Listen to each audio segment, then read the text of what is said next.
Olá, pessoal. Estamos em mais um episódio do nosso PodPack. É o podcast da Pernambuco Consultora. E hoje nós temos um assunto maravilhoso que você vai amar. Agora você precisa me ajudar a divulgar o nosso projeto. Se você não se inscrever no nosso canal, que agora a Pernambuco Consultora separou o canal do PodPack do canal no YouTube da Pernambuco, porque o nosso projeto tomou um tamanho tão extraordinário que temos agora um canal exclusivo para os nossos episódios do PodPack. Então, se inscreve no nosso canal, porque o YouTube precisa saber que você quer receber notícias sobre os nossos episódios.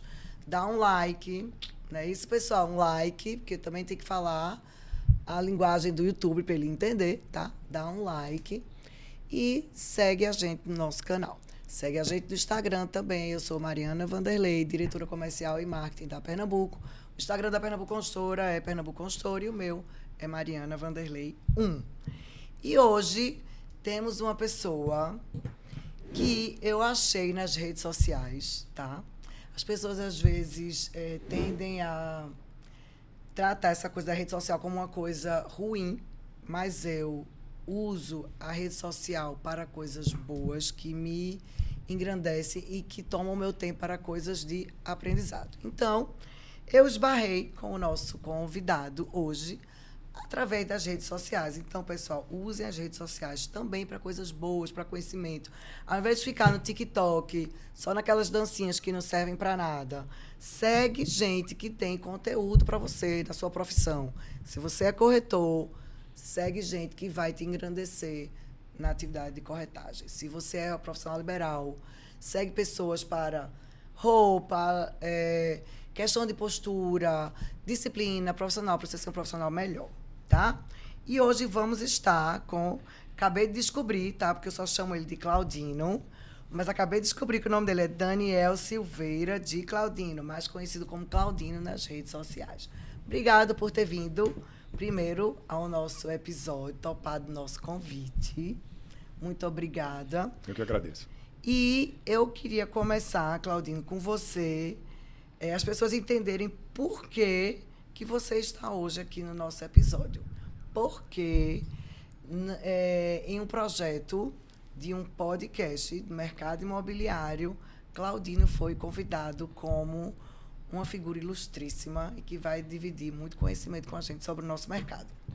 Obrigado mais uma vez, Mariana, pelo convite. Bom, eu estou aqui especificamente pela interação de rede social, concordo com você. O instrumento não pode ser condenado, né? Sim o mau uso dele. Então, a rede social ele permite a gente ter essa hiperconexão, entender um pouco a Pernambuco, a Mariana, e vocês me conhecerem e ver se faz sentido. Alongando, na verdade, a resposta, eu entrei no mercado imobiliário a partir de uma experiência mal sucedida no exterior. Eu sou muito de viver onde eu trabalho, eu viajo pelo mundo. Você morava fora? De certa forma, ainda moro, né? Eu sou radicado no Canadá, mas na época foi no Oriente Médio, num país chamado Bahrein. E eu fui para trabalhar com marketing, não tinha contato ainda com o mercado imobiliário, mas eu fui trabalhar num projeto da Audi, que deu errado e eu fiquei desempregado antes mesmo de começar. Fui para lá.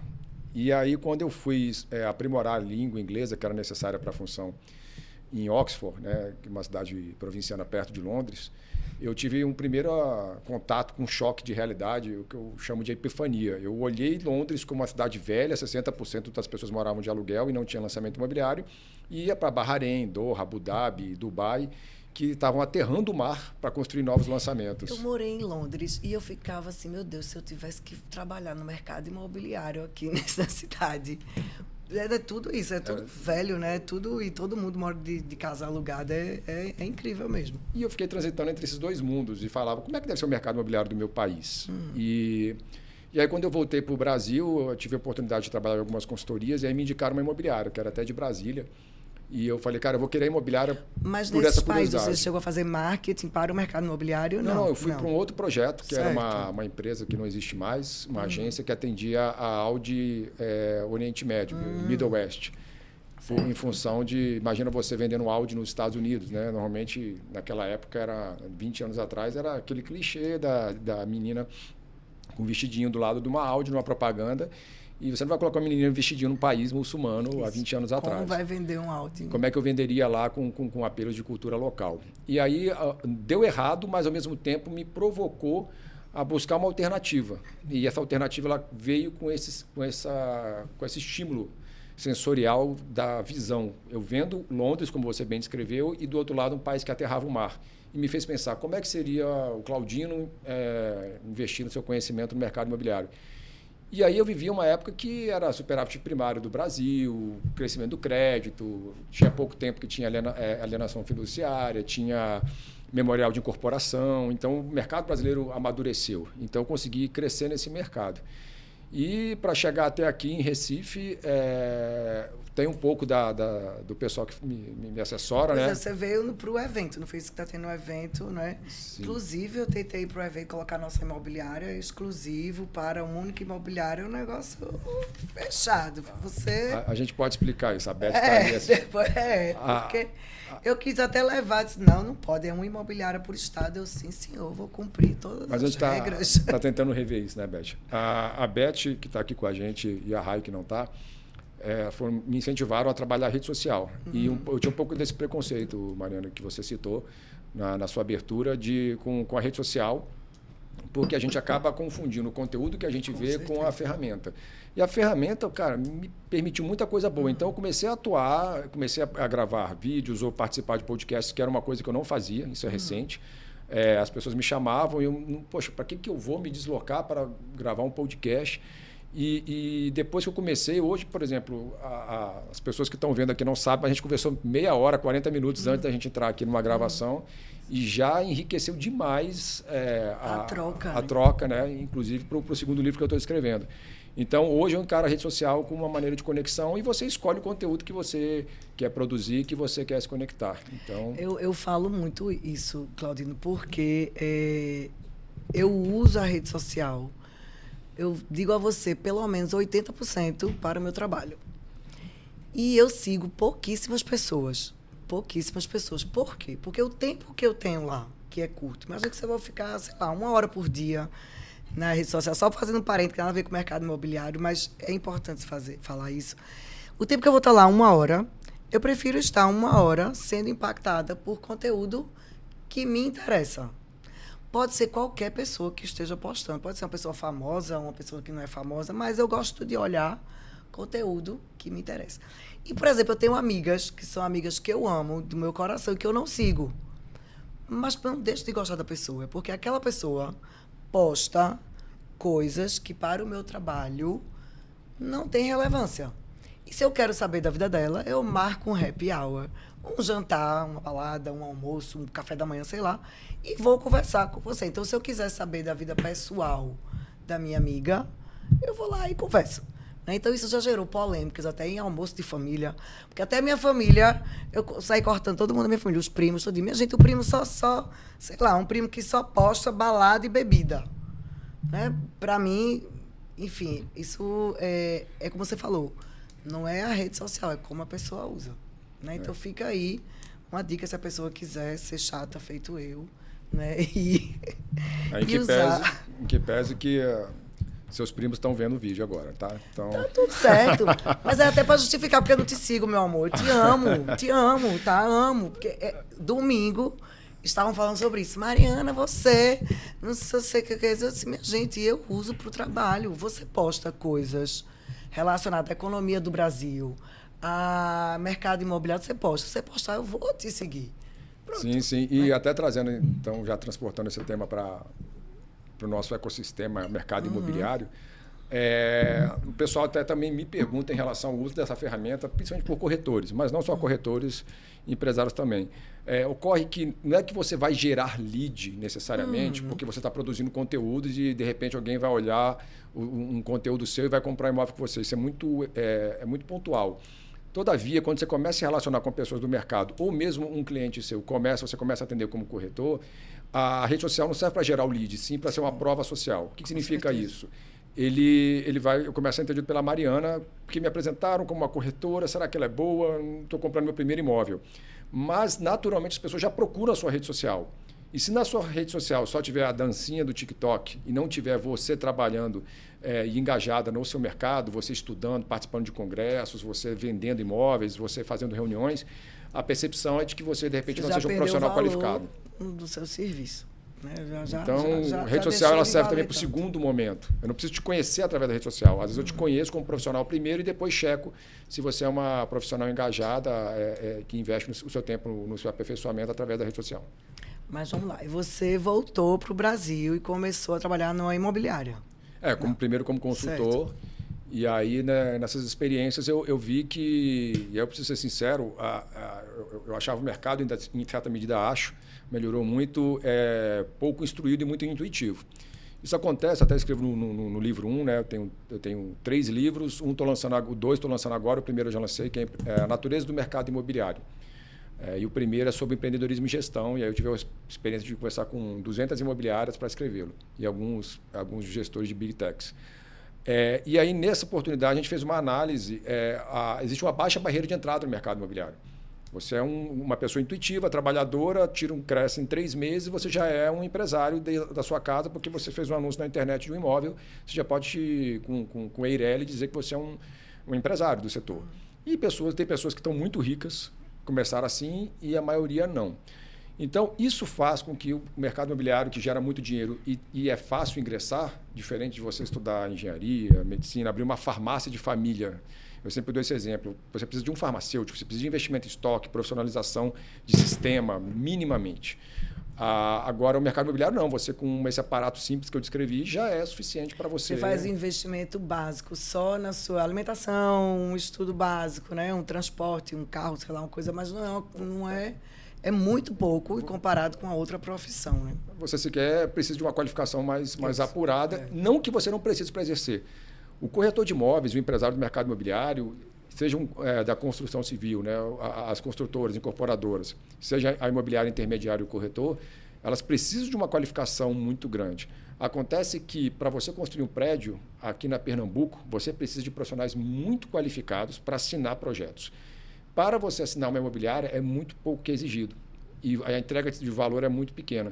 E eu quis me situar nisso, Mariana. Eu quis falar assim, cara, eu quero produzir conteúdo, conhecimento, consultoria para qualificar corretores e imobiliárias.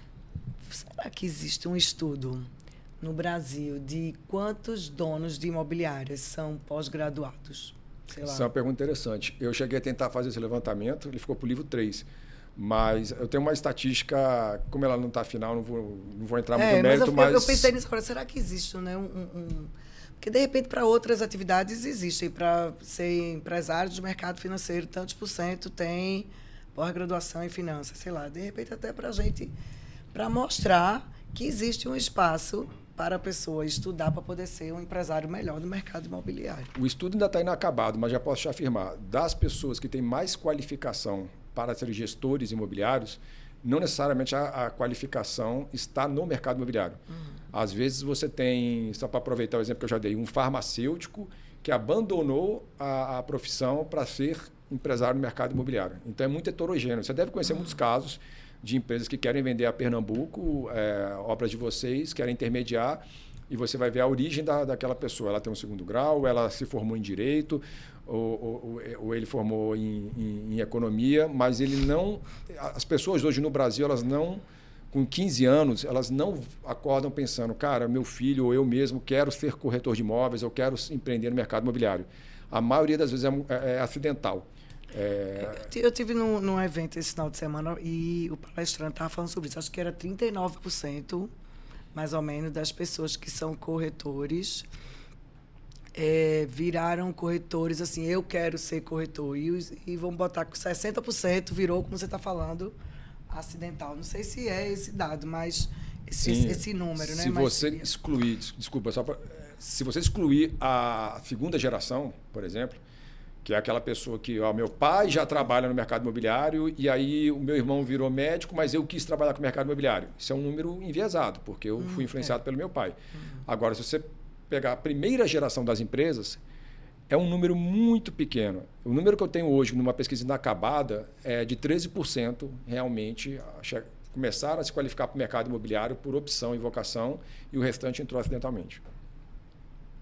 Pois é, então tem que estudar muito, ainda tem muito chão pela frente. Aí você enxergou que nesse mercado existia pouco conhecimento e preferiu enveredar pela área do conhecimento do que pela área de venda de imóveis.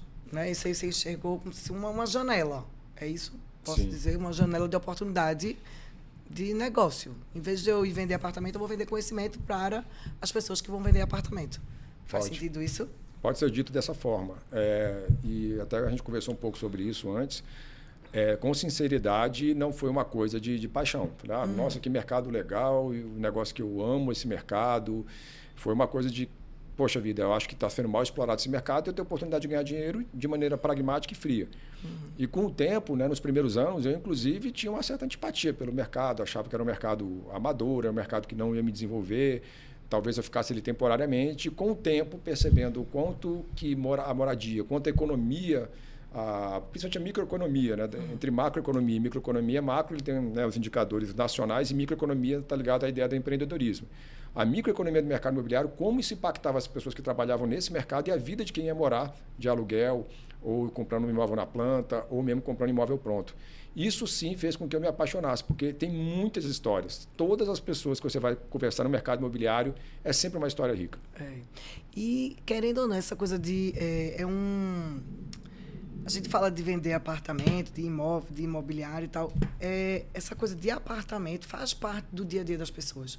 Você está num bar conversando com a pessoa, tem uma pessoa que está procurando. Você está fulano que vai se mudar, cicrano que...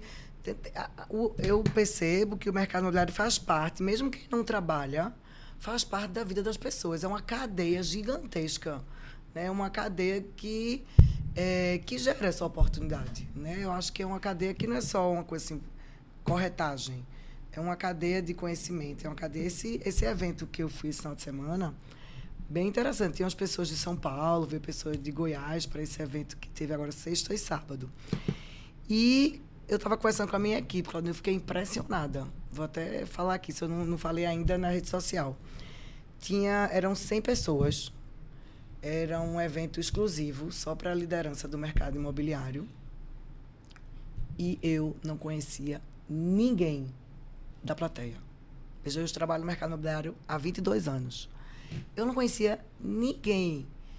Eu disse, meu Deus, de onde surgiram essas pessoas? Porque eu trabalho, eu circulo, eu conheço as incorporadoras, conheço construtoras, conheço as imobiliárias, e não tinha ninguém.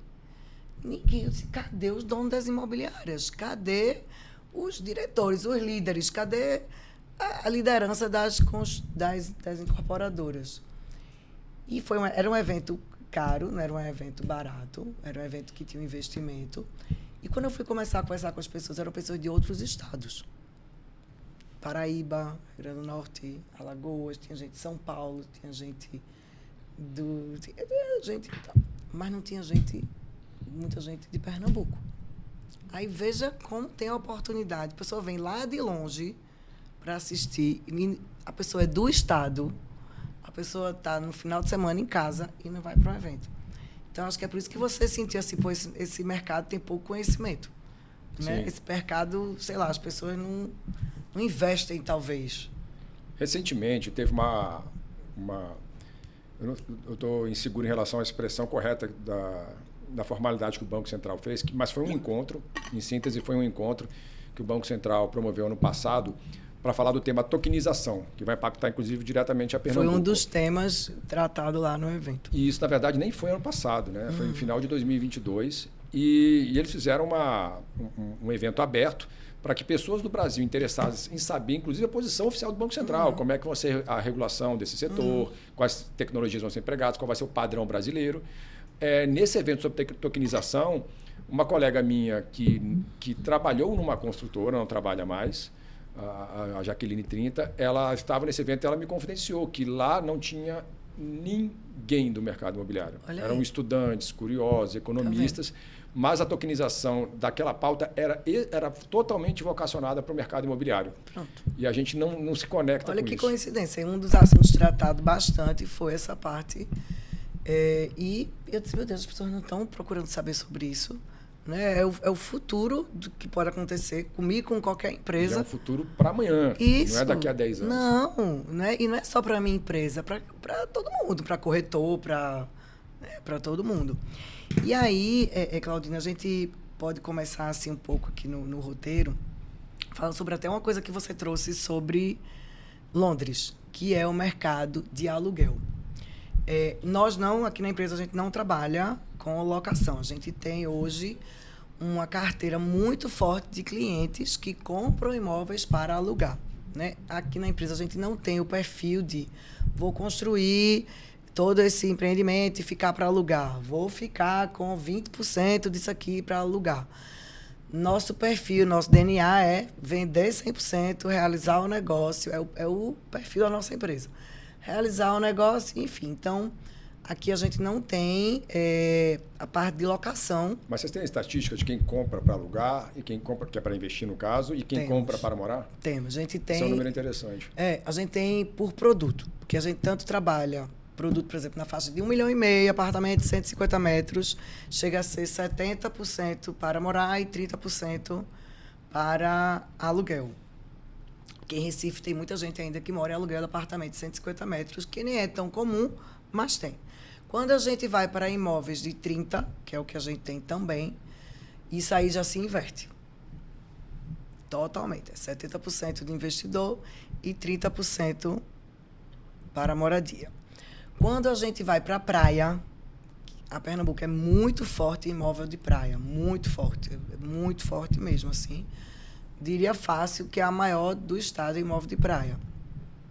É surpreendente que a gente tem 50% de clientes para investir e 50% dos clientes para usar.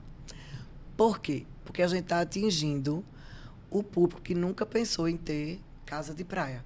Quando eu lancei esses empreendimentos, são flats na faixa de 30 metros ou 50. Eu achei que fosse ser assim, 90% investidor, para alugar Airbnb e essas plataformas. E não é o que está acontecendo.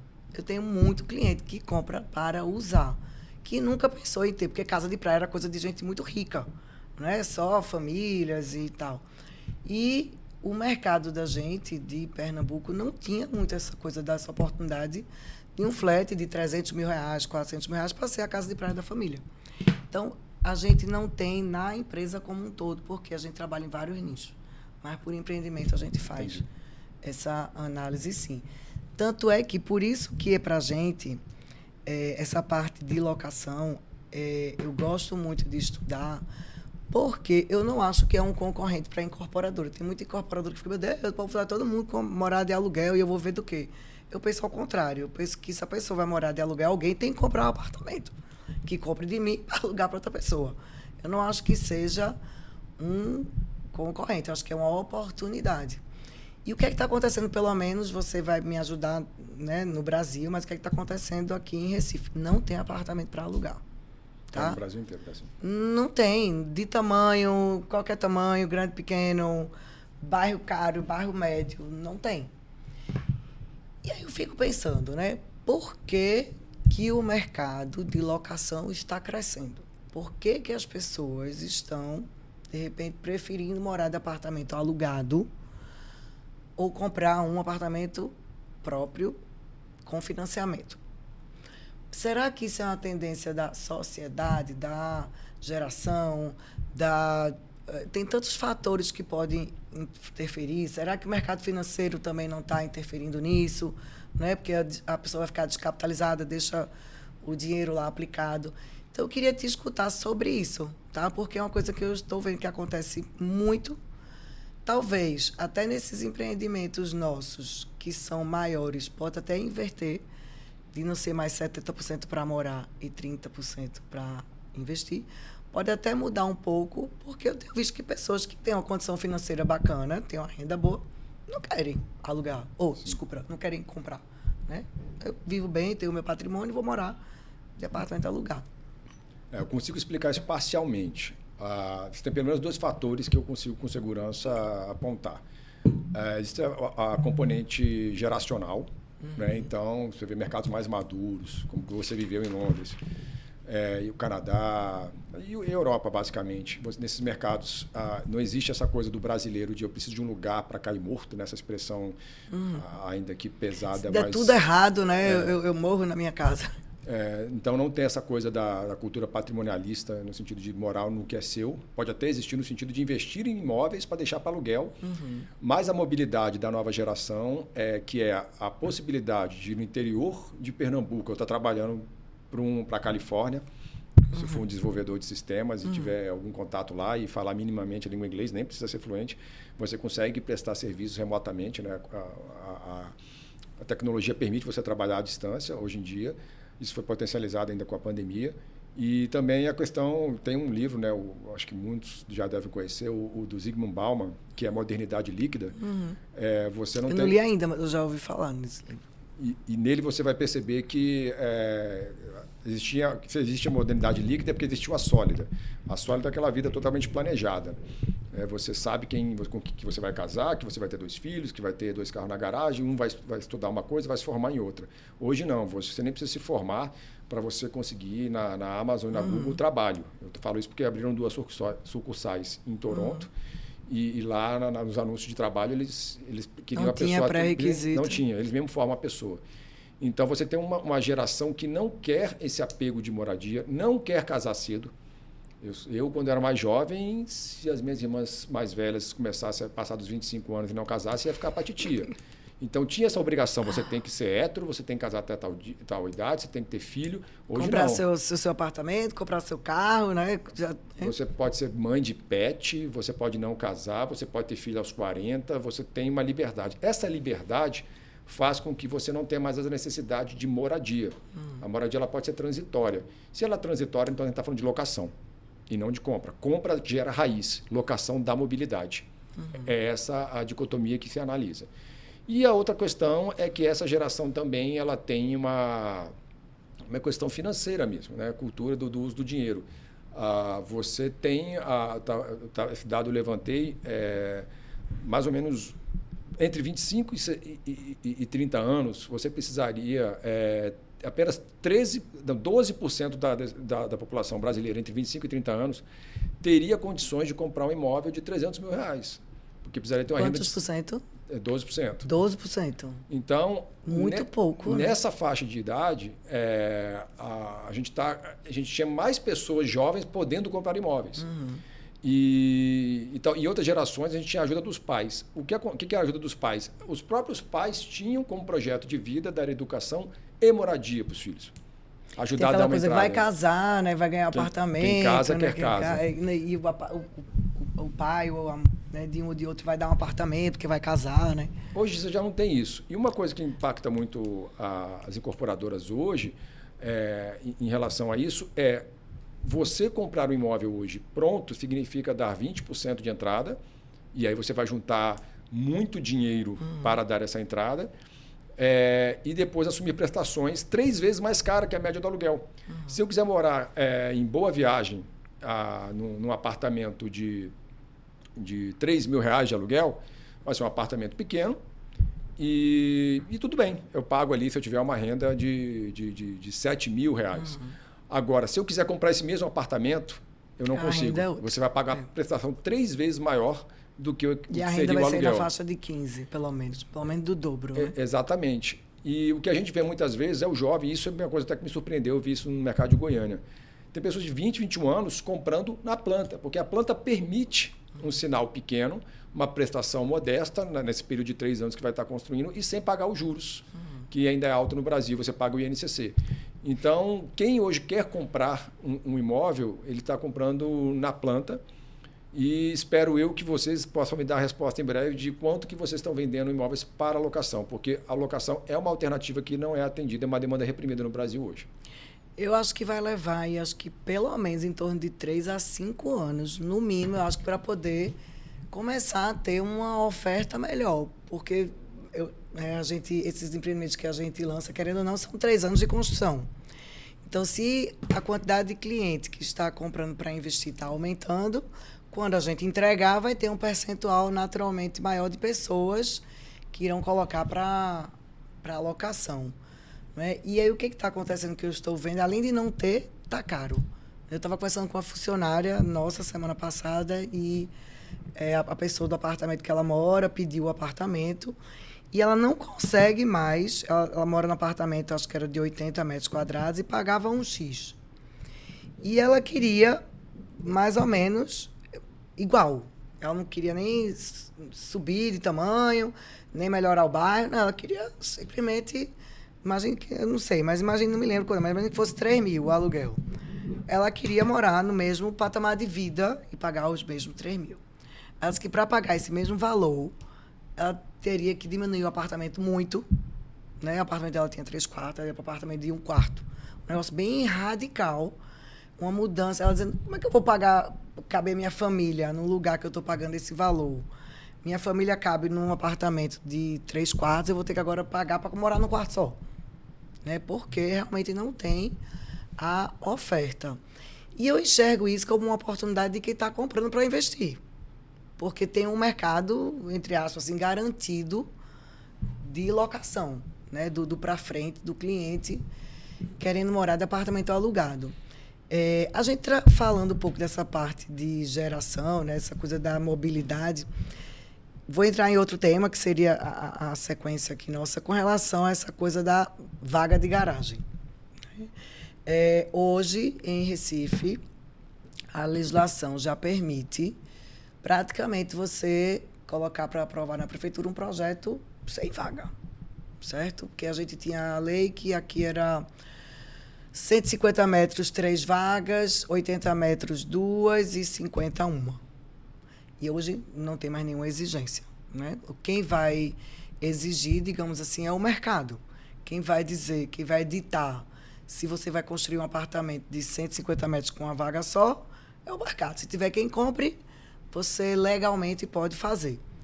Só que eu não vejo isso na prática, sabe, Claudina? Eu não vejo isso, as pessoas deixando de comprar carro. Não sei, eu quero estar enganada, porque eu não vejo isso. Eu vejo ao contrário. A pessoa compra um carro usado, né? A pessoa faz um consórcio pensando em ter carro. Será que essa coisa da geração também tem a ver e vai refletir na aquisição de carros e de vagas? O Brasil é continental. E não é só para jogar um clichê na mesa. É porque ele realmente é heterogêneo. Você vai ter diferentes resultados disso. Então, alguns locais bem povoados de São Paulo é todo densidade demográfica muito grande. São Paulo tem já bairros e construtoras que, independente do estímulo do Estado, eles já fazem, por estarem perto de um bom transporte público, estacionamento para patinete, para bicicleta. O próprio Porte Cocher, ele já é exclusivo para transporte de aplicativo, ou seja, não é permitido ali que você vá buscar, nem você morador possa buscar alguém. Então, eles acabam direcionando, vocacionando aquele empreendimento para uma coisa mais contemporânea, que é dessa geração de ser mais responsável até por aspectos ecológicos, qualidade de vida, sustentabilidade, ESG. E aí tem esse contexto. Então, isso que eu descrevi é um estímulo entre o mercado consumidor que você descreveu com a iniciativa de algumas construtoras. E existe o papel do Estado. Aqui em Pernambuco, principalmente em Recife, existe uma cultura ainda, e aí eu preciso falar com uma certa liberdade aqui, do patrimônio mesmo e da coisa do apego, matéria, muitas vezes por Estado, por status. É meio feudal. Da Casa Grande ainda, feudal. Tem uma coisa que é a ostentação também, né? De você é um pouco do que você tem, né? Então as pessoas vão classificar você menos pelas suas ideias, de repente pela sua posse. Isso, eu estou indo lá atrás para dizer que a cultura é de ter um carro ainda, ainda que ele nem faça mais sentido. Então isso pode forçar uma manutenção da necessidade de garagens. O que eu acho que a prefeitura deve estar tentando fazer, isso é uma coisa nova que eu vou ter que querer me aprofundar com você depois, acho que o que eles estão querendo fazer é copiar um pouco esse modelo que já tem em outros países, inclusive grandes referências aqui para a gente, Nova York, a gente é muito subproduto dos Estados Unidos, e São Paulo e outras cidades grandes que são referência para Recife, que continua crescendo. Acho que o que eles querem fazer é estimular forçosamente benefícios diretos e indiretos de você não ter a vaga de garagem para você ter menos carro. Mas se isso não vier acompanhado com a política pública também de transporte público, isso que eu vou falar. Se você qualidade... veja, pois é, aqui em Recife não é bom, é ruim, né? O transporte público, você chegar para a pessoa que está no ponto de ônibus, disser, você quer comprar um carro e a pessoa disser que não, estou satisfeita com o transporte público, eu acho que vai ser 100% disso que não vai acontecer. Né? Você pensar na pessoa que está pegando sabe o que é isso? Para o filho estudar. Rode e estude, viu? Tá aqui, ó, rode e estudo. Vai me matar. Pois é, mães tem que ser assim, meu filho, 24 horas ligado. E aí, eu não vejo isso, né? Se, por exemplo, você está falando de Londres. Quando eu morei lá, eu usei transporte público 100%. E é 100% perfeito. Né? A pessoa sente falta de jeito nenhum. Acho que nem passa na cabeça da pessoa e ter um carro. Mas sempre você não tem nem onde estacionar, né? Você não tem nem imagina, porque tem o transporte público. Mas, como você está falando, né? Você tem a questão de status, né? Acho que quanto menor a economia do Estado, maior a importância que o status dá para um grupo micro, né, de pessoas. Mas menor é o acesso a um transporte decente. Mas tem um último elemento que eu queria trazer, que é o não precisar se transportar. O plano diretor não é só sobre o gabarito, a altura do prédio que a Pernambuco pode construir. É sobre os comércios permitidos naquela região e a viabilidade dele e o estímulo comercial, inclusive tributário. Ou seja, se houver um trabalho do público-privado em conjunto, você vai construir um ambiente onde você tem um parque, uma academia, uma empresa, você começa a trabalhar de forma remota eventualmente. Então, você tem algumas políticas bem-sucedidas nesse caso, onde é possível você, sem se locomover grande distância, fazer toda a sua vida. Isso é uma outra tendência, né? Você clusterizar a cidade. Né? E aí, Mariana, eu acho que é um caminho sem volta que todo mundo tinha que apoiar, como cidadão e, no seu caso, como empresário. Você poder, naquela região, ter uma grande suficiência, porque qualquer que seja o transporte público, bom ou ruim, também não é legal você de carro pegando o trânsito. Cara, carro é uma coisa cara, principalmente no Brasil. É um monte de metal compressado, poluente, que você alguém que pensa igual a mim. Que você anda 20, 30 minutos te causando mal-estar, porque ele é estressante, e que você deixa o dia inteiro na rua para usar só no final do dia. Então, do ponto de vista... É meio louco, não é não? Você usa durante 20 minutos. Eu passo o dia inteiro na empresa. Eu chego aqui de manhã, eu almoço na empresa, eu saio de noite. Se eu vier de carro, meu carro vai ficar... depreciando. O tempo inteiro aqui na empresa e eu vou levar 20 minutos para ir para cá e 20 minutos para voltar. E eu vou estar ocupando um espaço no empreendimento, né, uma vaga que o carro não vai estar lá. Tem um escritor, Eduardo Gianetti, engraçado que ele foi traduzido para tantas línguas e ele é um brasileiro assim, notável e ele é pouco conhecido. Mas a gente conhece outras coisas que estão no TikTok. Mas o Eduardo Gianetti, ele escreveu um livro, Trópicos Utópicos. Né? Anotem aí, pessoal, dica de MBA, hein? Dica de MBA, para você ficar sabido. Nesse livro, Trópicos Utópicos, o Eduardo ele traz uma reflexão. Se você... a gente tem um parâmetro assim, ó, PIB cresceu. Esse é o parâmetro que a gente tem no mundo. Toda hora alguém fala, o PIB cresceu, o PIB chinês, o PIB americano. O atual governante do país aumentou o PIB. É tudo referenciado a essa métrica. Só que se você pegar um carro, acrescentar ele no trânsito, e ele vai gerar poluição, estresse, porque ele vai ser mais gerando um trânsito, um tráfego, um problema. Se você colocar isso, ele está consumindo combustível, tudo que eu estou descrevendo é ruim, mas vai aumentar o PIB. E se você trouxer uma clusterização, né? Ou seja, você ter bairros autossuficientes ou mesmo transporte público de qualidade, isso não está no PIB, mas está aumentando o indicador de felicidade. Então, a gente é focado no aumento da economia através desse tipo de métrica, mas não pensa naquilo que melhora a nossa qualidade de vida. Isso está, Claudino, exatamente perfeito para aquele assunto que a gente estava tratando antes, com relação ao bairro do Recife. Veja, tem um caso prático que a gente vai agora, prático agora. Eu estou adquirindo um terreno maravilhoso nessa região, lá do centro. Terreno novíssimo, chegou para mim agora. a prefeitura colocou incentivo para essa região, para que as empresas queiram investir e incorporar lá. Então, lá o coeficiente é 5. Tá? É o maior coeficiente. É alto, hein? 5. E ainda pode chegar a 7, com alguns benefícios, alguma coisa, mas vamos botar para 5. Já 5 já é... Eu estou há uns 3 meses fazendo estudo. Hoje mesmo, depois da gente, tem reunião com o arquiteto. De que produto eu colocar aqui? Por quê? Por causa da garagem. Certo? Quando a gente foi colocar aqui, vamos um exemplo, eram, sei lá, vou aqui botar 200 apartamentos. Quando a gente foi botar a vaga, não tinha como eu colocar 200 vagas. Lá eu estou pensando em apartamentos crescentes, são 50 metros, 60, 70, 80, para dar uma pulverizada melhor, porque na região até nós mesmos já só lançamos apartamentos grandes. E todo mundo que gostou do empreendimento nosso queria apartamento pequeno e não tem para comprar. Mas, enfim, coloquei lá. Vamos colocar 200 vagas. Não vai. Não vai. Já estou na térreo mais 3 pavimentos de garagem e eu não consigo. O que é que aconteceu? O coeficiente, o coeficiente que eu consegui lá foi 3,74, para que todos os apartamentos tenham pelo menos uma vaga. Olha aí. Olha aí. Você perde, só perde. Só perde.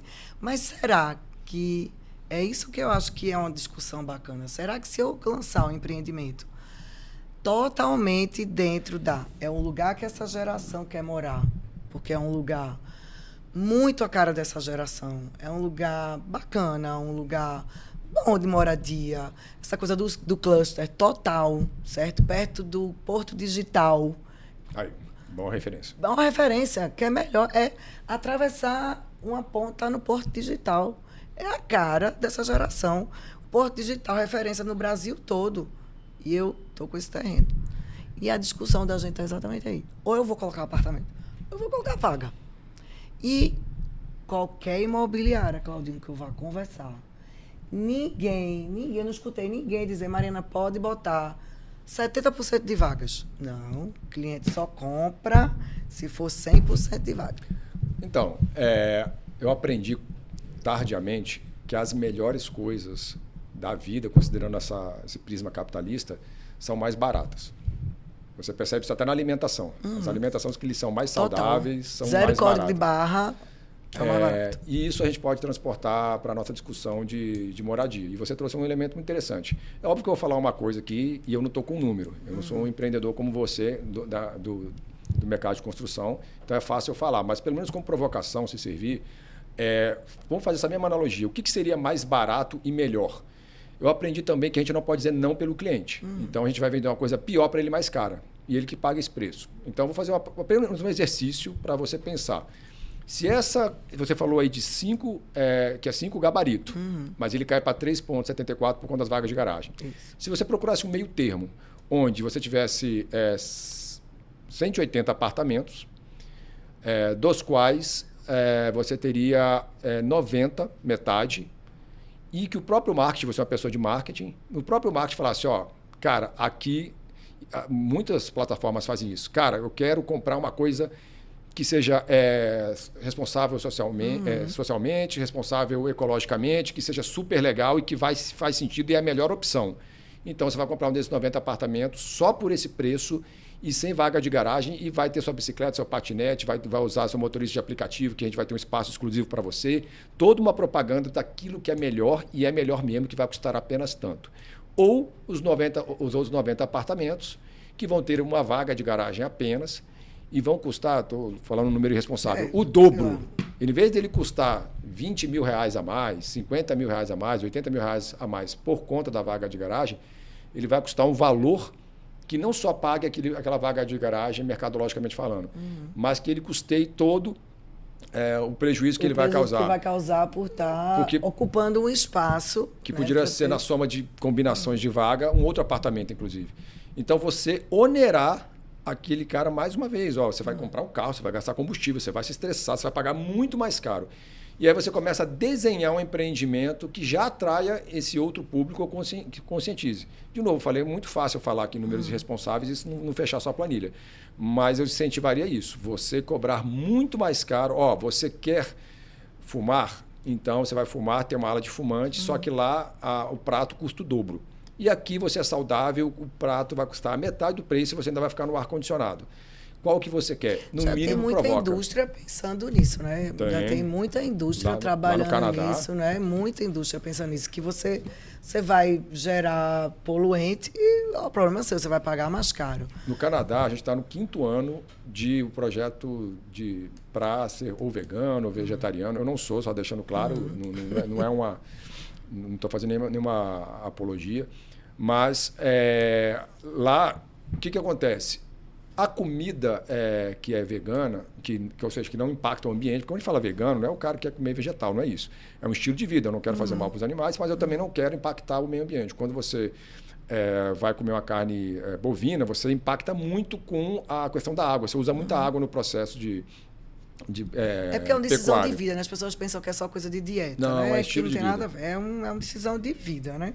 Mas aí você tem fontes de proteína interessante que você consegue sintetizar, só que isso é muito caro. Então, em regra, a comida vegana com o mesmo valor proteico de uma comida bovina, ela é muito mais cara. O que eles fizeram? Eles estão sobretaxando a carne bovina e subsidiando as outras proteínas não bovinas. Isso faz com que se torne, em 10 anos, já estamos no 5º ano desse processo, mais barato você comer proteína saudável do que você comer uma proteína bovina que vai, inclusive, impactar o meio ambiente.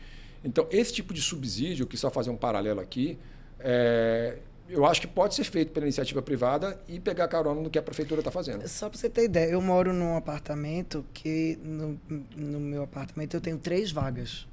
E na minha casa só tem um carro. Ou seja, fica lá, 2 vagas, desocupada o dia inteiro. Né? E, como eu passo o dia todo aqui, eu não preciso de carro. Então, é um carro para a casa toda. Quem quiser que use o carro da casa. Então, imagine isso multiplicado pela cidade inteira.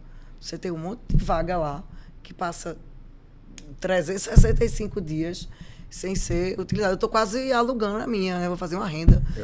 Eu acho que... Pois eu acho que esse podcast o pessoal vai mandar lá. Quanto é que você bora para alugar a vaga? Eu alugar a minha vaga. E, Claudinho, será que isso acontece também com essa questão da área de lazer? Né? Será que isso... a gente tem um arquiteto que ele trabalha muito com a gente e ele odeia a área de lazer. Né? Ele diz que faz porque o cliente quer, porque o mercado pede, mas para ele é uma guarita, um salão de festa, olhe lá, sabe? E pronto, uma boa entrada, ou a recepção, ou foi o que seja. Mas é engraçado conversar com ele, porque ele diz que a piscina quantas vezes usa, o gourmet, não sei o que, quantas vezes usam. E como eu já estou há algum tempo no mercado, eu já vi um monte de coisa mudando, né? Do condomínio clube, temos 100 e não sei quantos itens de lazer. Quando a gente olhava a planta, era chuveirão, era um item, né?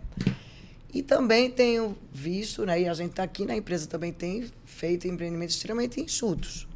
Porque isso ajuda muito na taxa de condomínio, né? Ajuda muito em outras situações.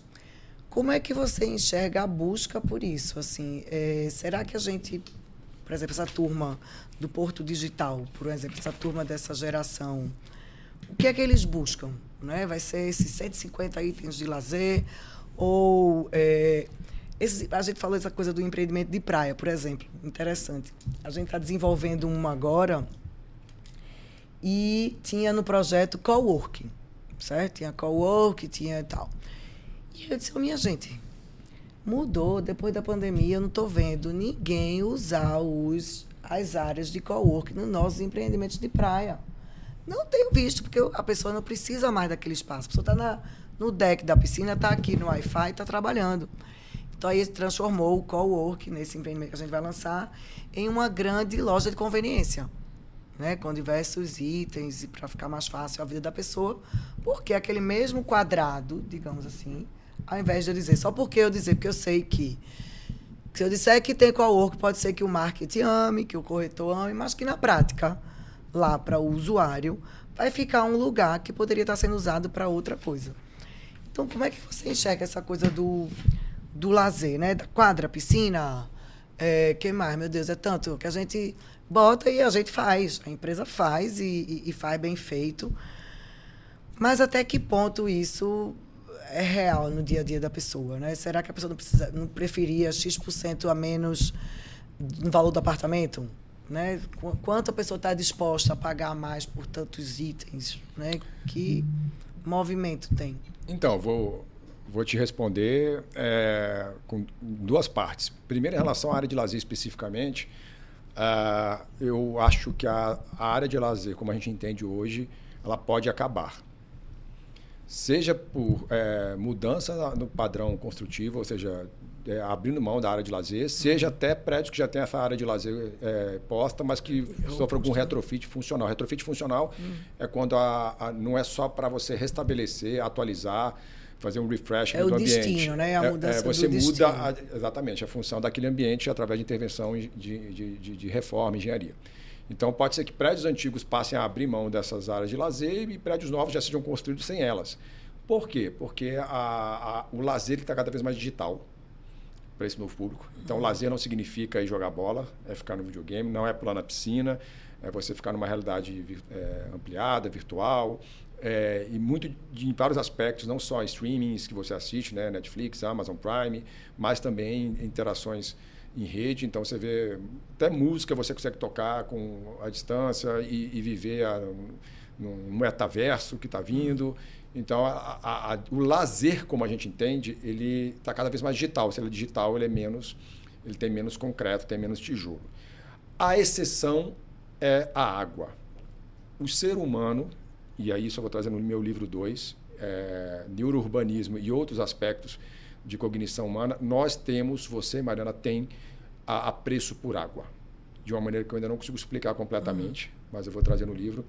A gente surgiu, né, no Tigres e Eufrates, né, o berço da humanidade, mas mesmo depois de qualquer componente do tipo, não, ali consigo plantar soja, consigo transportar, então consigo plantar trigo, então por isso que a gente surgiu ali. Na China também, né, tem os seus dois principais rios, é onde surgiu o berço chinês. Mas você pode notar, as cidades, as pessoas gostam de viver perto da praia, as pessoas gostam de viver perto de lagos, as pessoas gostam de água. Sempre é mais valorizado, né? O entorno dessa coisa do... Parcialmente explicado. Se você olhar Brasília, tem um gigante lago artificial, mas não é só lá. Em Toronto tem o Lago Ontário. Então, a gente gosta da água sem perceber, não é no nível consciente. Você está aqui, sabe que a piscina está ali, você não entra nela, mas você entrando e saindo do seu condomínio e vendo que tem um chafariz, uma fonte, uma piscina. Um espelho d'água. Um espelho d'água. Né? Um espelho d'água. Você gosta daquela sensação de estar perto da água. Quantas pessoas querem viver perto da praia, mas nunca entrou na água? Então, a gente gosta de viver perto da água. Recife isso é tem muito isso, né? As pessoas moram na beira-mar de Boa Viagem e nunca desceram para tomar banho, mas moram na praia. E a segunda parte da resposta seria em relação você falou das novas gerações, e aí tem uma pesquisa recente da Brain, que inclusive está em Recife a partir de amanhã, que é uma empresa que acho que até consulta vocês, né? Isso, Eles consultam a Pernambuco, algumas construtoras deles também, do Fábio. Então, vocês em parceria com o pessoal da Brain, o Fábio, Marcelo, aqui acho que tem o Clauber, que atua aqui no Recife. A gente trata muito com o Fábio. Eles procuram vocês para buscar informações de outras construtoras para poder criar painéis. E, recentemente, eles fizeram pesquisa diretamente com um cliente da nova geração. Não aquele cliente que já compra ou pode comprar, mas perguntados para essa geração, essa nova geração entre 20 e 30 anos. Quando você for comprar o seu imóvel, você compraria como?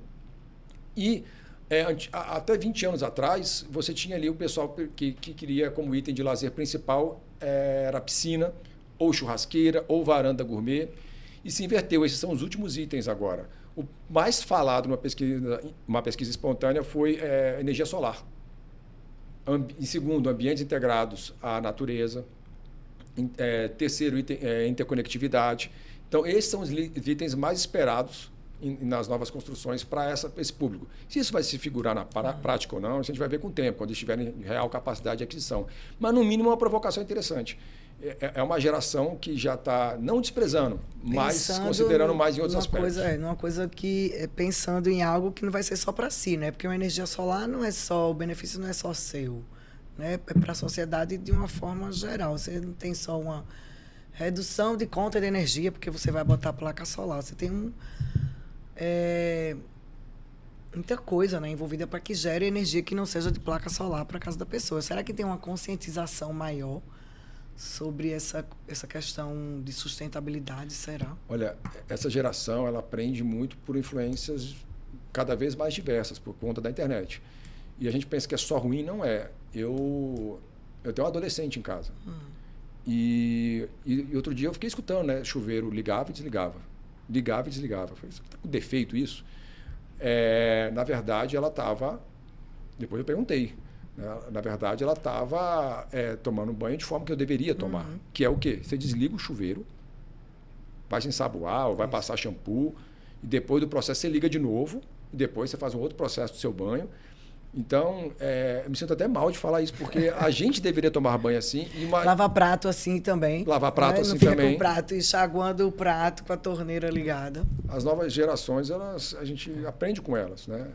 Seria importante aprender com a gente também, mas eles têm uma consciência em relação ao meio ambiente de que a gente não teve, pelo menos eu não tive na minha geração. Eu também tenho, né, adolescente em casa, eu tenho um filho de 17 e 14. E eu não vejo eles assim com a necessidade de lazer. Assim, onde eu moro não tem muitas opções, mas eu vejo, por exemplo, meu filho mais velho é músico, certo? Então, eu vejo ele com os amigos e na música e tal, e passa horas, né, pesquisando e estudando enfim. Eu realmente não vejo, não sei se é a idade, não sei se seria mais novo. E o de 14 anos também, é como você está dizendo, ou é um videogame, ou é com essa coisa que você joga com o mundo inteiro, com o Brasil todo, ou onde você estiver, você junta os amigos, né? O lazer está mais digital. Tá. Se ele não está mais digital, então ele impacta em como você vai construir a área de lazer do seu próximo prédio. Sei lá, eu já estou aqui, desafio aí, viu, povo? Povo de projeto e povo do marketing, inventar. E aí, o que mais que a gente não falou? Me ajude. Tem algum assunto mais que a gente não trouxe que você acha que é mais... Eu vi muito falar nesse evento que eu fiz esse final de semana, essa coisa da... nem tá aqui, mas da...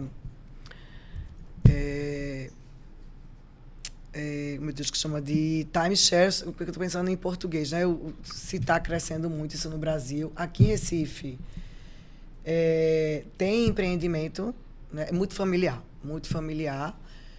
A gente não trabalha com isso, né? Não é, por enquanto não é a nossa atividade. E eu percebo que tem muita dúvida com relação a isso. Você acha que é uma tendência esse tipo de mercado? Tem que esclarecer, por incrível que pareça, multifamily e multifamiliar, que são cognatos, eles têm uma nuance. Isso. Porque quando surgiu o multifamily... Às vezes a pessoa nem sabe qual é a diferença, né? Entre... Teoricamente, não necessariamente tenha hoje, mas originalmente o multifamily ele veio para resolver um problema americano. Os Estados Unidos ele é muito empreendedor e ele consegue uma parceria público-privado. Eles conseguem conversar bem, falar, gente, precisamos agora estimular esse tipo de coisa na economia, como por exemplo... Isso vai gerar, vai movimentar. Vai estimular. Isso é um negócio, né? É que nem o spin-off do Popeye. Na verdade, spin-off deu superprodução e aí usaram a figura do Popeye. Popeye nasceu assim, tá? Para poder estimular as pessoas a comerem espinafre. Então eles falaram, não, vamos estimular agora esse tipo de empreendimento, onde ele ele é feito desde o início para ser um local de locação residencial. E no começo era inclusive tinha uma única matrícula. Ele era diferente nisso. Ele era quase um hotel, só que era para long stay. Então, lá atrás, originalmente, era esse conceito. É óbvio que não é o que se aplica hoje, o multifamiliar e o multifamily. Mas ele é uma tendência mesmo, e aí ele vem junto com várias coisas, né? O time sharing que você falou, que é a multipropriedade, que tem, na verdade, muito a ver com o nosso momento no mundo. Quando a gente fala assim, pô, eu não vou ter meu carro, vou usar motorista de aplicativo. O que é motorista de aplicativo? Eu tenho um bem e eu vou compartilhar ele. Eu tenho um carro e vou, através de uma plataforma Uber ou qualquer outra plataforma, compartilhar. E o que é o time sharing? Em vez de ter um dono de uma casa de veraneio que eu vou usar pouco, eu vou dividir com outras pessoas. Ou, se eu alugar um imóvel, vai ser por uma plataforma como Airbnb, para que outras pessoas possam alugar e qualquer coisa eu bloqueio para minha família usar naquele período. Se você parar para pensar, é o compartilhamento e otimização de ativos. E a gente também tem a figura agora do Flex Stay ou N-Stay. Isso eu não conheço, não. O que acontece? O short stay, que é a ideia de veraneio, previsto na Lei 8245, da Lei do Inquilinato. A Lei do Inquilinato, inclusive, objetiva isso. Ele fala, é 3 meses, e ele até, de maneira didática, ele exemplifica. É para caso de você ter uma reforma na sua casa, ou para veraneio, ou outros casos, você vai e aluga até 3 meses e tem uma disciplina legal específica para isso. Diferente dos contratos de 12 meses, 30 meses. Só que existe o flex stay, que é o quê? Eu quero morar de aluguel no seu imóvel, Mariana, mas eu não sei quanto tempo eu vou ficar. Eu não sei se vai ser 4 dias, porque eu quero ficar aqui perto da praia. Eu posso ficar aqui 3 meses, porque eu vim aqui... Eu tenho um caso bem específico de alguém que era de São Paulo, foi abrir numa cidade de praia, perto de praia, foi abrir uma rede de restaurante, e ela resolveu ficar. Ela vai ficar em hotel 3 meses? Não, ela foi ficar... Por que ela não aluga ali? E ela, no aplicativo, decide, eu quero ficar 1 mês, 1 semana... E baseado na quantidade de tempo, ela vai flexibilizar a tarifa dela, uma tarifa dinâmica. Eu quero ficar mais tempo. E aí eu participei no ano passado, eu fiz o primeiro teste. Eu viajei em 9 cidades do Brasil, usando todas as plataformas possíveis. E aí descobri algumas. Tem uma em São Paulo, que eu saí do avião, eu entrei no Booking.com, achei, já coloquei meu dado ali, ele já mandou uma informação pelo WhatsApp e um link, que eu pude escanear meu documento enquanto eu estava no Uber, fazer biometria facial. Quando eu cheguei no local, era um prédio todo espelhado, parecia um episódio do Black Mirror. E não tinha entrada, não tinha portaria. Não tinha portaria, mas tinha um local para eu colocar meu rosto. E aí eu coloquei, a porta abriu, eu entrei, não tinha ninguém na recepção, já chegou uma mensagem do WhatsApp que identificou que eu estava ali. Deve ter uma senha para abrir a senha do locker eletrônico. Sim. E mais o apartamento, entrei e saí sem intervenção humana. Então, olha que máximo. E outra coisa que vai mudar, até a ideia de vistoria. Né? Por que eu preciso de uma vistoria tão rigorosa? Se a pintura é cor latex, metal, eu entro, saio, e se daqui a 5 anos o imóvel começar a ficar desgastado, reforma, está na conta. Até porque esses imóveis, com esse tipo de facilidade, ele fica mais barato nos processos, porque eu não preciso ter muita gente cuidando do condomínio, mas ele sim, vai ter a diária mais cara. E só um detalhe, eu estava num imóvel que era, me lembro certinho o valor, R$366, sendo que eu pagava no hotel do outro lado da rua 540. Era em Moema isso. Sim. E aí depois eu falei, cara... 370 é porque não tinha essa parte do serviço. Era possível ser mais barato. Entendi. Só que aí em um dado momento eu falei, cara, eu vou ficar mais um tempo aqui, porque eu gostei, vou ficar mais uns 2 dias. E aí quando eu fui colocar mais 2 dias, a diária de 366 foi para R$800. Aí eu fui tentar entender por quê. Era um algoritmo, Coldplay ia tocar lá. Olha aí. Então, a tarifa dinâmica... Ela já entendeu o mercado, a demanda aumentou. Quando chove, o Uber encarece em minutos. Isso. Você está aqui, R$20 para eu chegar até ali. Aí eu viro aqui, a Beth me liga. Beth, tudo bem? Não sei o quê. Começou a chover, não sei o quê. Aí, quando eu vou passar 34. Fico até com raiva da Beth. Tô brincando. Beth, olha o horário do Uber, Beth. Por favor, só marque coisas do horário. Aqui também, pra gente sair, se sair no final do expediente, é R$50 aqui pra minha casa. E se for horário normal, é R$20, R$19. Se eu tivesse que fazer não sei se é o time ainda, mas se eu tivesse que fazer uma última provocação, seria as dinâmicas de locação e compra de imóvel. Você disse muito bem, uma frase muito feliz. Você até roubou de mim. Porque... Sem querer, tá? O ladrão que rouba sem querer tem 100 anos de perdão. Cara, não existe isso. A tendência é a locação. Os países mais maduros já alugam 40%, 50%, 60% das pessoas moram de aluguel. Então, isso é um caminho sem volta. Mas para você alugar um imóvel, alguém vai ter que lançar, alguém vai ter que comprar e alguém vai ter que disponibilizar para aluguel. Então, a locação é um caminho, por isso que até que construtoras já estão pegando parte do seu ativo e mantendo ele para aluguel. Você deve conhecer casos aí de pares seus do mercado. Então, qual que é a tendência? Qual que é a grande tendência, então, não só para 2024, os próximos anos? É que todo imóvel ele vai ter um propósito mais claro. Hoje, o imóvel não tem um propósito claro. É um acho que devo construir assim, tradicional, que é meritoso. Né? Eu fico impressionado com os empreendedores que fundaram empresas como a Pernambuco, porque eles não tinham dado. Eles tinham intuição. E eles construíram formar cidades, participar da formação de cidades. 5% dado, 95% feeling, né? Aí exatamente. o peso tem que mudar. Essa mudança vai acontecer. Você mesmo fez provocações. Pô, será que no Parque Digital eu vou ter esse empreendimento com esse perfil, com esse metro, com qual quantidade de garagem? Hoje, cada vez a gente tem mais dado para apoiar essa tomada de decisão do que construir. E acredite, em algum momento as construtoras vão ter que tomar a iniciativa, que é o salto de fé, que é você construir com os seus dados te dizendo, Mariana, faça dessa forma. E você vai olhar para os lados, não tem ninguém fazendo disso. Mas você vai ter que tomar sua decisão. Tem aquela parábola clássica, né, do administrador de empresa, que é o cara que foi para um país africano e cada uma mandou seu consultor. 2 empresas que faziam sapato. Um voltou assim, cara, não vamos abrir fábrica lá porque ninguém usa sapato. Ninguém usa. E o outro voltou animado, vamos para lá porque ninguém usa. É a mesma verdade, as 2 conclusões distintas. Em algum momento alguém vai dar o salto de fé.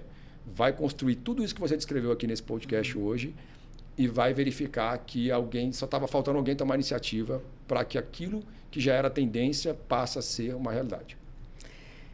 Eu fico pensando, essa coisa de tempo é fogo, viu? O podcast tem que ser o dia inteiro. Eu fico pensando, tentando para a gente concluir, como essa turma, vendedor, o corretor, também tem que se preparar para isso. Porque imagina que eu queira ser vanguardista, que eu queira ser e tal, e não adianta só, né, eu estar o produto certo, pensando, né, e ainda ser assertiva com relação a isso. Mas eu acho que, para mim, não é só o produto, eu tenho que convencer quem vai vender, que também tem que estar acompanhando a informação que eu tenho. Eu estou falando, repetindo essa história da vaga, porque Mariana, eu acredito muito nessa coisa da vaga, de não faz sentido eu ter 3 vagas, sabe, para mim, não faz sentido. Né? Eu tenho um monte de vaga, um monte de coisa, mas como eu convencer a pessoa que vai ser o meu intermediário, porque eu não vou estar cara a cara com o meu cliente, como eu convencer a quem vai me representar dessa tendência, né? Como eu vou ser representada junto ao cliente. Essa questão voltando só a essa questão da vaga, toda vez que a gente trata desse assunto, a gente tem um arquiteto que ele é muito, muito preparado, estudou muito fora, as tendências, muito envolvido com a prefeitura, muito envolvido com... E ele, assim, ele prova por A mais B essa questão da vaga. Não existe, não mostra a questão de que sai de dia, só volta de noite, tantos por cento. Ele traz cientificamente, como você está dizendo, cientificamente, a questão da não necessidade de X vagas. Então, eu sou uma pessoa completamente convencida. Estou falando de Winter, né? Não necessariamente só existe esse item. Mas eu preciso que a minha turma também se prepare para isso.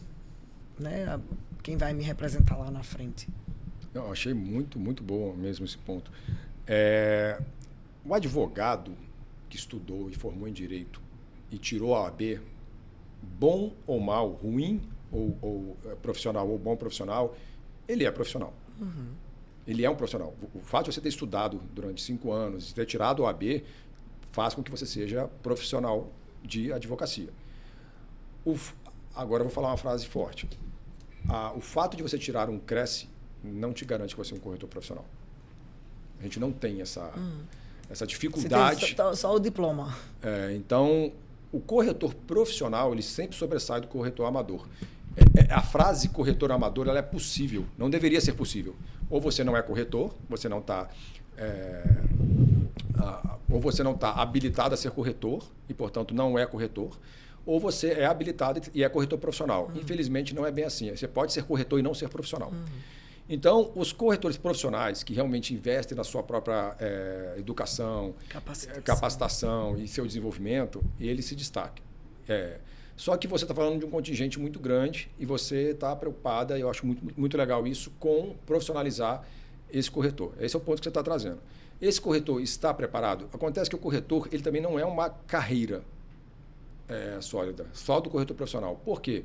O corretor ele precisa da informação necessária para ele vender naquele mês. Ele precisa da tabela, ele está na expectativa. Se você ficar falando todo esse material que eu, que sou estudioso da área, e você, que é uma empresária da área, pessoas pagariam para ter acesso a uma conversa com a gente. E se você oferecer isso gratuitamente para ele, com informações importantes, ele só vai escutar os 3 minutos finais quando você disser assim, a nova tabela da Pernambuco é tal. Uma premiação extra para quem nos assistir até o final. Então, por quê? Porque a última informação de que é o preço daquela tabela, premiação, bonificação da Pernambuco, é a que vai pagar o mês dele. Aquela outra é uma formação que vai ter que se somar com outros conhecimentos para que, com o tempo, ele possa manter o relacionamento com clientes. Existe uma prática também fora daqui do Brasil, que eu não sei porque não foi adotada ainda ostensivamente. Né? Quando eu falo ostensivamente é porque tem alguns que podem adotar, mas a grande massa ainda não adotou. Eu sou muito corretor de quem está vendendo, seja a construtora, seja o particular que está vendendo o seu imóvel. Eu queria ser o corretor de quem está comprando. A gente consegue, através de relacionamentos, é bem comum na América do Norte. Eu sou corretor da Mariana. Como? Eu aconselho ela, a família dela, sem fazer negócios. Todo o corretor de imóveis, em regra, ele transforma todo o contato com o possível cliente numa ação comercial. Isso não é legal. A gente inverter assim, a pessoa que vai comprar apartamento procura um corretor para prestar o serviço para achar o imóvel. Como você falou do advogado, um exemplo. Eu vou comprar um imóvel e preciso de um advogado para ler o meu contrato, um exemplo. Né? Eu vou buscar o serviço do advogado. Né? É uma forma fantástica de ver ao contrário. Né? A pessoa que está comprando é a visão de quem está comprando que precisa do serviço do corretor. Seria isso? Você não consegue o corretor que precisa do cliente para vender, né? Eu não vou conseguir chegar aqui na Pernambuco e falar, me dá exclusividade nos seus produtos. Por que eu vou dar exclusividade? Por melhor que seja aquela empresa, ou o Claudino, ou o que for. Agora eu consigo virar aqui para uma pessoa falar, a pessoa física agora, Mariana, deixa eu ser seu corretor exclusivo. Eu vou te aconselhar, eu não preciso nem pedir, eu vou ser naturalmente. Que é, qual a fonte que o cliente quer beber? É conhecimento. Inclusive as novas gerações. Essa nova geração é a melhor geração compradora de imóveis da história, por um motivo simples. E você pode atestar com seus filhos. Eles não sabem o que é treina. Antigamente você media um quarto para saber se a cama ia caber. Agora eles querem a cama já lá. Então, essa geração quer estudar, quer se divertir e quer trabalhar. Ela não quer que comprar imóveis vá competir a atenção deles. Eles querem algum corretor que eles confiem e possa até tomar decisões por ele. Você vai comprar imóvel assim, que imóvel é interessante, você vai pagar tanto de taxa, eu cuido disso para você. Então, se você começa a fidelizar o comprador, você começa a falar aqui, Mariana, eu vou ser seu corretor. Então, eu começo a te municiar durante meses de informação, anos de informação, mesmo sem você comprar imóveis comigo, eventualmente você vai comprar um e vai indicar vários amigos. Por quê? Todo encontro, toda possibilidade de você conversar com network, com possíveis clientes, não pode ser uma ação comercial. Tem que ser uma ação de relacionamento genuíno. Você tem que realmente investir nisso. Só que um corretor, na sua ansiedade de conseguir uma receita de curto prazo, ele já quer vender algo. Se você não quiser comprar, próximo. Ele não trabalha esse relacionamento, eu até compreendo, porque ele realmente não tem a garantia. É uma profissão que você não tem uma garantia de recebimento. Mas, se possível, trazer esse conhecimento que você trouxe, do tipo área de lazer, se vai ter uma vaga de garagem ou não, trazer essas reflexões, entender o cliente ao ponto de dizer, você não vai comprar esse imóvel. Você já reparou que quando você vai numa consulta médica, quem paga é você, quem é o cliente é você e quem manda é o médico. O médico, total. Você paga e você faz tudo que o médico manda. O corretor você paga para ser mandado, né? O médico manda para você. E por que o corretor não? Por que você não vira para mim, Cláudio, eu estou pensando em fazer, não. Mariana, você vai fazer o que eu vou te dizer. Você vai primeiro esperar, junta mais dinheiro, não compra agora, e a gente vai comprar um outro imóvel porque vai estar uma opção melhor. E você, como você está grávida, então a gente vai abandonar a ideia do loft, porque vai ser ruim por causa das escadas, e a gente vai esperar um apartamento linear que vai sair. Olha, eu estou criando uma série de argumentos baseados no meu entendimento sobre você e ainda postergando uma compra. No momento que eu digo você não vai comprar agora, eu estou dizendo, cara, eu sou um corretor tão bom que eu não vou vender agora. Eu vou vender depois. Será que esse cliente vai deixar de ser cliente depois de fazer algo assim? Então, eu sei que é meio romântico, talvez, o que eu esteja dizendo, mas não é, porque os melhores corretores que eu conheço têm essa prática e não à toa ele é o que tem mais receita recorrente, porque ele é o que mais tem clientes indicados e procurados para ele. Eu tenho duas situações sobre esse tema. A gente fez um episódio de um podpack com uma pessoa que é do mercado financeiro e foi exatamente a conversa como uma pessoa que é autônoma, né, no caso o corretor, como não depender, como se organizar financeiramente e não ficar com essa ânsia de ter que fazer a venda para pagar a escola do filho. Né? Exato. Eu tenho um número para isso. 6 vezes. Você pega o seu custo mínimo e multiplica por 6. Isso é o que eu falo para o corretor. Se você me pegar aqui, ó, meu custo mínimo para pagar minhas contas é R$4.000, então eu tenho que ter os tais R$24.000 na conta. Por quê? Com R$24.000 eu vou deixar ele lá. E eu vou começar a vender para ele virar 30, 50, 60. Se eu com R$24.000 está acabando o mês e não vendi, não tem problema, o dinheiro está lá garantido. Eu sei que é difícil, mas quem conseguir chegar no 6 vezes mas tem consegue. Que ter que mirar nisso. Né? Se você conseguir, que eles conseguem, porque uma vez ou outra você vende, nem venda também tem sorte, não adianta dizer que não tem.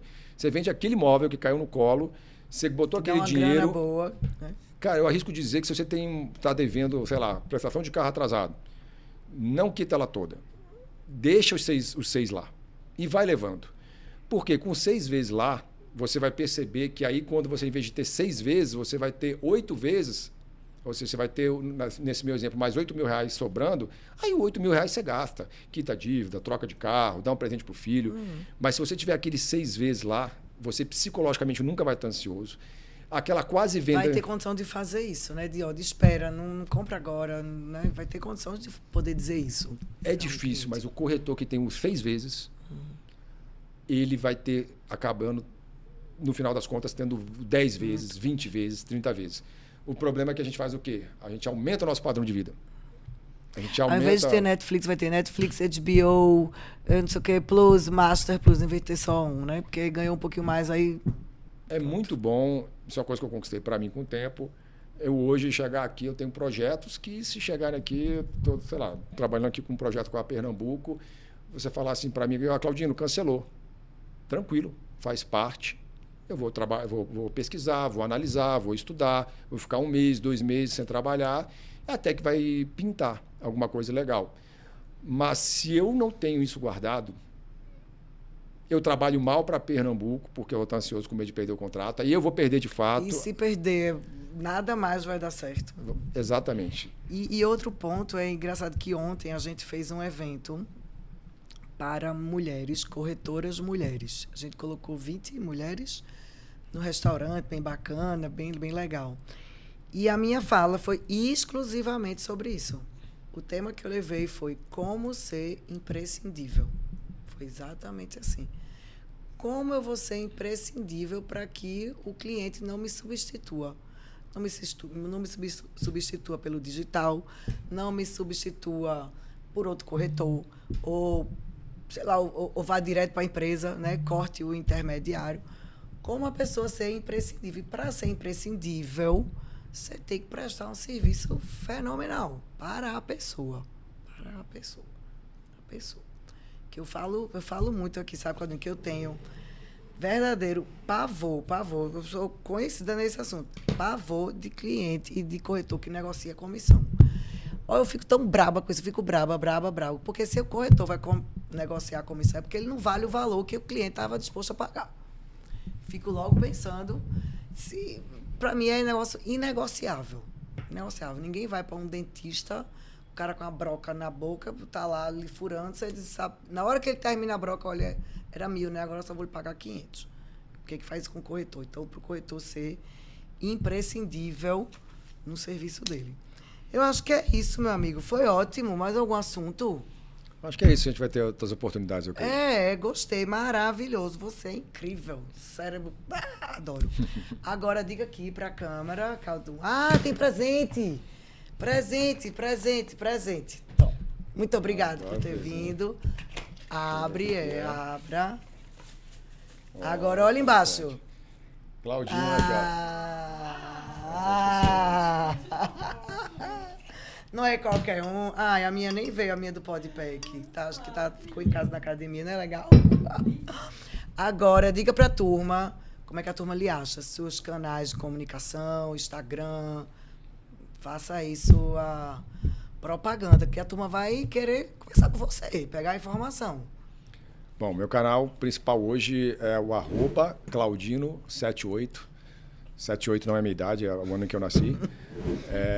E o @Claudino78 acaba que se tornou uma ferramenta interessante, porque o Instagram ele permite você ali colocar o que é particular, o que é geral. Então, sempre o time aqui que tem o acesso ao Insta, eles conseguem responder sempre todo mundo para bater um papo, qualquer que seja ele. E, eventualmente, a gente fazer negócios, ou como foi o caso aqui, né? Foi através desse canal que a gente se conectou para estar aqui hoje. Foi ótimo, foi maravilhoso. Engraçado essa coisa de responder. Ontem a gente, nesse evento, aí uma corretora que fala muito comigo no Instagram, a Izzy, disse: você é a pessoa que mais conversa com Mariana. E ela disse: como você sabe? Como é que você sabe disso? Acho que ela achou que quem responde não era eu. Ela falou assim: como você sabe que eu converso com Mariana? É porque existe essa possibilidade de você ter assessorias, né? De você ter suporte nas redes sociais. Às vezes eu tenho que ligar para elas para perguntar as minhas senhas de e-mail. Também, né, Isis? Então é isso, muito obrigada. Eu que agradeço, quem quiser Mariana. conversar com o Claudino, procura Claudino. Curte nosso episódio, se inscreve no nosso canal, não é isso, turma? Por favor. Segue a gente no Instagram. Me segue no Instagram se você gosta, né? Se não gosta, segue só o da Pernambuco mesmo. Tem uma novidade hoje, que minha plateia, assim, de 50 pessoas, está aqui insistindo para eu falar, porque eu não podia esquecer, que agora nós temos parceria de look. Nosso episódio do Podpack está muito famoso. E a loja S3 está em parceria com a gente, em parceria comigo, e está cuidando agora do meu look para todos os eventos da nossa empresa. Ontem a gente teve um evento, eu já estava vestindo as roupas de lá. Hoje também, essa semana, tem outro evento lá no nosso empreendimento da Rua da Aurora. E a S3 aqui está nos acompanhando com nossas roupitas. E tem desconto, não é isso? Desconto. Entra lá no Instagram da S3 e tem desconto para quem coloca Mariana Vanderlei no cupom. Muitos descontos. Peçam muitos descontos, tá? Que a loja vai ficar muito feliz. É isso aí. Muito obrigada. Mais um episódio. Obrigado, pessoal.